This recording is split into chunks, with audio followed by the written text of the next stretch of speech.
एक दिन की बात है। आरोही सुबह पार्क में टहलते हुए जा रही थी। तभी उसे एक रोती हुई बच्ची मिली। आरोही ने उससे रोने का कारण पूछा तो लड़की ने बताया कि वह जिस गुड़िया से खेल रही थी वह इसी पार्क में कहीं खो गई है।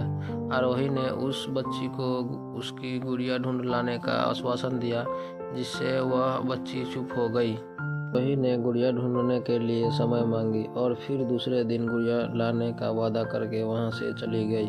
पर गुड़िया ना तो आरोही को मिली और ना ही उस बच्ची को।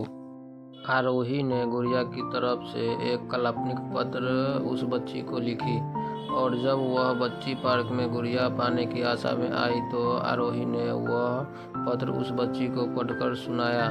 पत्र इस प्रकार था: कृपया रोना मत, मैं समय समय पर उस गुड़िया के बारे में तुम्हें लिखती रहूंगी, बस तुम रोना मत। अब आरोही रोज उस खोई हुई गुड़िया की तरफ से काल्पनिक पत्र लिखने लगी और लगभग रोज ही उस बच्ची को पढ़कर सुनाती, जो कि यात्रा का काल्पनिक वर्णन हुआ करता था। आरोही ने इस काल्पनिक लेकिन रोचक वर्णन ने उस बच्ची को रोने नहीं दिया। वह खुशी खुशी अपनी गुड़िया की धुमकी के किस्से सुनने लगी। अब वह खुश रहने लगी। एक दिन जब काफ़ी कहानियाँ हो गई तो आरोही ने एक दूसरे गुड़िया उस बच्ची को लाकर दी। जाहिर है वह गुड़िया बदली हुई थी। उस बच्ची को अपनी खोई हुई पुरानी गुड़िया जैसी नहीं लगी तो वह आरोही की ओर देखने लगी। आरोही अनजान बनते हुए गुड़िया में चिपकी एक चीट को निकाल कर पढ़ने लगी। उसमें लिखा हुआ था: यह मैं ही हूँ, तुम्हारी वाली गुड़िया जो पार्क में खो गई थी। दुनिया भर की लंबी यात्रा की वजह से मैं थोड़ी बदल गई हूँ। बच्ची को इस गुड़िया और आरोही पर विश्वास हो गया। वह गुड़िया लेकर घर चली गई।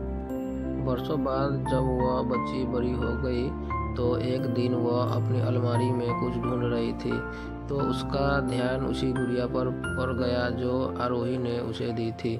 बचपन की बातें याद करके वह हंसने लगी। उसे सब समझ आ चुका था कि आरोही ने कैसे उसका मन रखा। उसे उस गुड़िया पर फिर प्यार आने लगा। वह उसे बड़े गौर से देखने लगी।